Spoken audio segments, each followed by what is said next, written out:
Okay, I'm using two telescopes, refractor telescopes. One of them is a classic Japanese, which is famous for being excellent.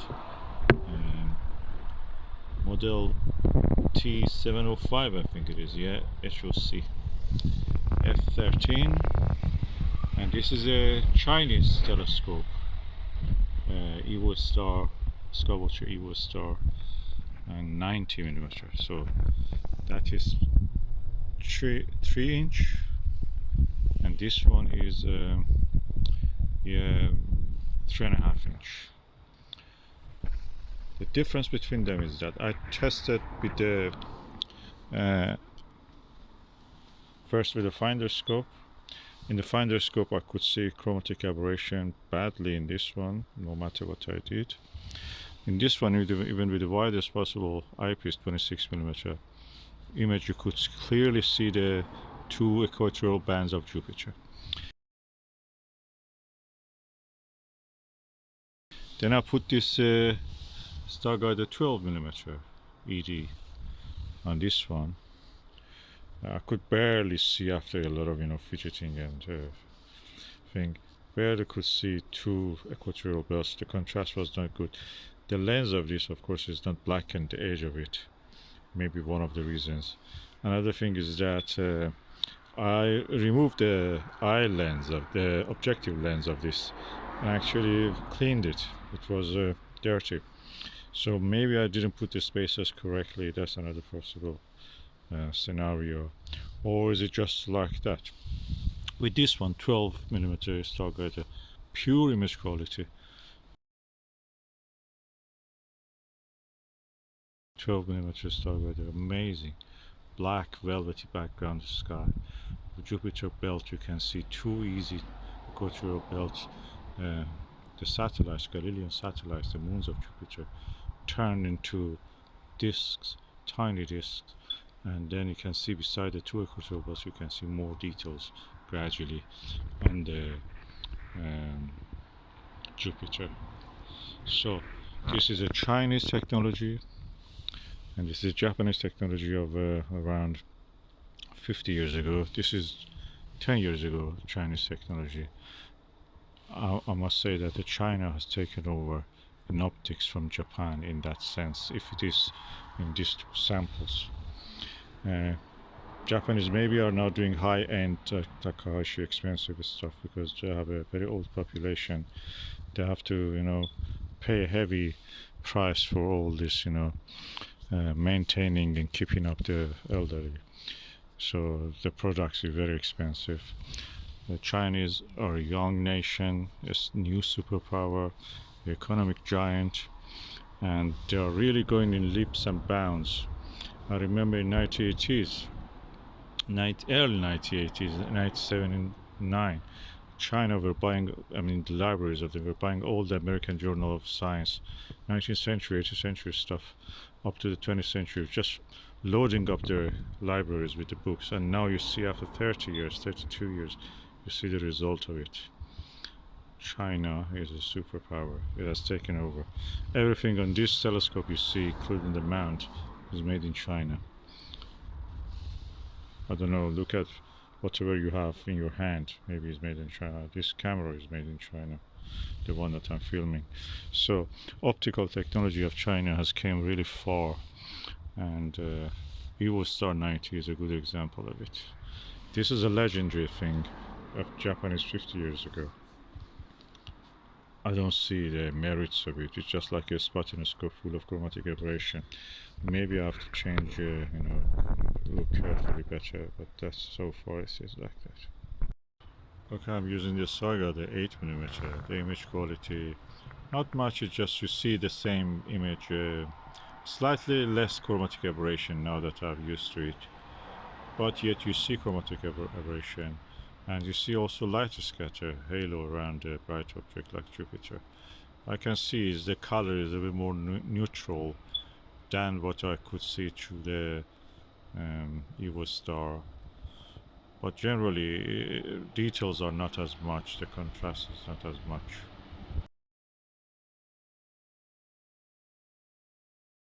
Now I'm using BST Starguider 8mm and the Evostar 90. Image quality is stunning. Two main equatorial belts. I can see some blue coloring, wisping. You can see there's a lot of details, you can see in this, even though it is just 8mm. This, in my opinion, the image quality is better than that with this eyepieces I'm using with my eye in this weather condition. So in this seeing and everything, that is just ruling out. And yeah, this is a really lovely telescope.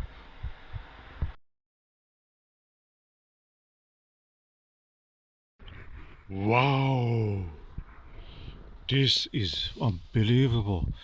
This is the Prinz optic model 660, and the aperture is 76.2, focal length 1250. Image is color free, no chromatic aberration. The details are amazing. Oh my god, can I believe that? That's the one. That's the one. This is the legend. This is the best. I'm using the 8mm Starguider. Oh, my jaw dropped. That's amazing. Jaw dropping image. I could see with the 26mm Celestron Plössl, lots of details on the Jupiter. And when I changed to this, the image popped.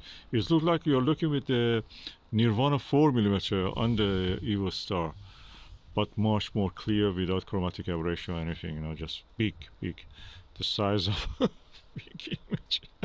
I cannot believe this. This is the one. This is the telescope. It's f17. No false color.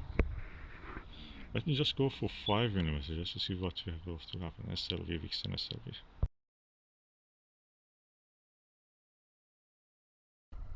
Okay, I'm now using Vixen SLV 5mm. The image is a little bit just magnified. It's nice, it's not bad, don't take me wrong. But you don't see any more detail than what you could see. It's like I mentioned that previously that 12mm was like a 4mm Nirvana. Actually, that was like 7mm Nirvana, and this one looks like a 4mm Nirvana on the Evostar.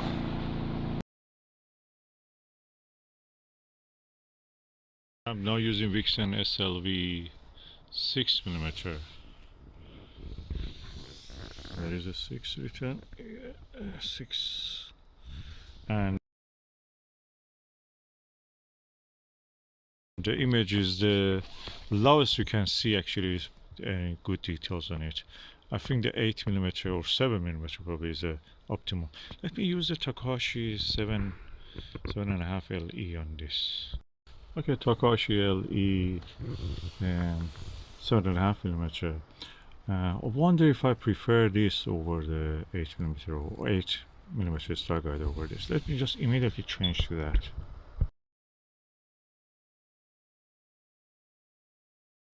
Okay, Takashi LE 7.5mm gives a paler image, white.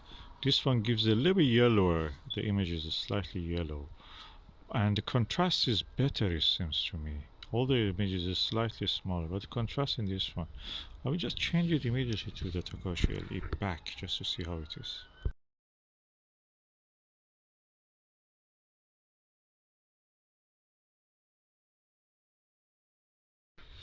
Okay, now I'm looking back with the Takashi again on this vintage telescope. Focal ratio of 17, f ratio.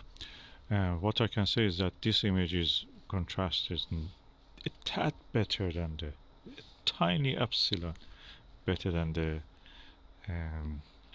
Starguider. Of course, this comes at a price. This is almost 4 or 5 times the price of the Takashi, or 3 times, 3 to 4 times. Yeah, that's more realistic.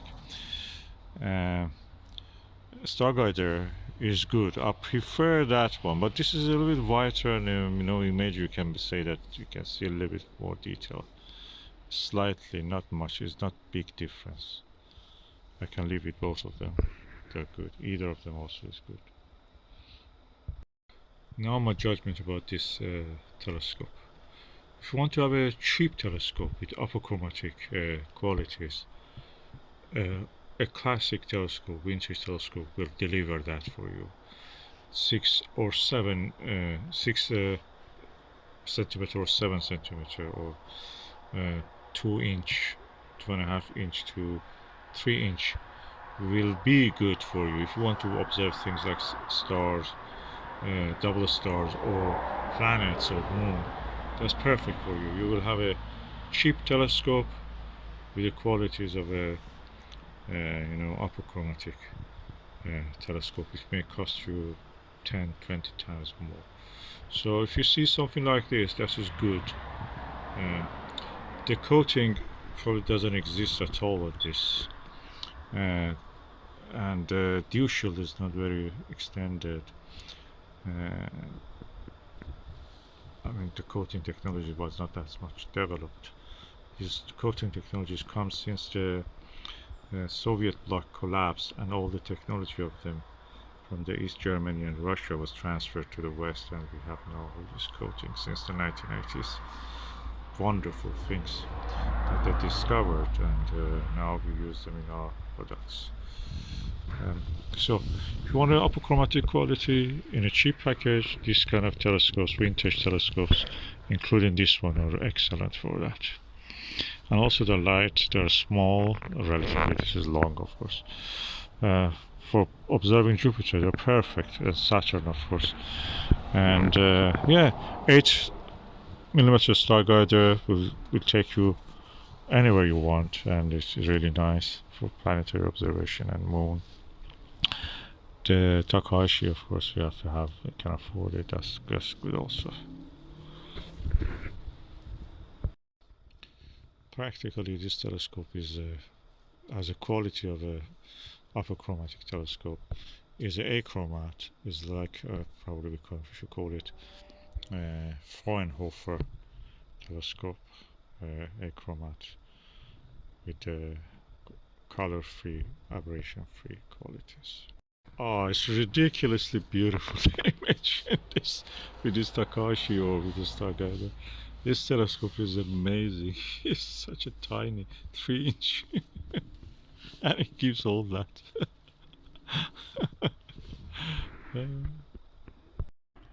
Okay, I immediately removed the Takashi LE from this Prinz Optics 660 to this Evostar 90, and the image quality is a little bit yeah, the image is a little bit smaller. Of course, magnification is smaller because it has a lower f number. At the same time, the details I can see are equal. On this one, Takashi gives a slightly yellower image. And with this, there was no chromatic aberration visible at all. With this, I'm not sure I see any chromatic aberration. Probably I see it, but I cannot recognize it. No, details, contrast, everything is equal. And this one, of course, has an image scatter because there is no coating on optics. This one, optics of this telescope are coated, so it's modern. If I was going to buy, of course, this one will cost me, if I was finding something like this, about it, I think £70 also. That's something 210 or something like that if you buy it new. I didn't buy that price, I bought second hand. Same price as this, probably £50 I think I bought this second hand with all the mounts and everything. So yeah, this one gives you achromatic quality. This one is a little bit color, but the image is as contrasty or even more contrasty than this. So which one I will get? You may not get this one, it's very difficult to find it. This one is widely available. I will go for this. This one is exotic. And another point is that with the Evostar I don't see any halo, ghost images or anything. With this I see halo around the bright objects, although when you get your eye get used to it you will not notice it. But with this, right away, zap, no halo, no ghosting, nothing. Black, dark background, beautiful disc of the Jupiter, amazing. After I packed up and came indoors and I was thinking about what I saw with this Prinz Optic 660, the best thing I can compare it is with the Skywatcher Maxotov 150p 6-inch Maxotov. That reminds me of that.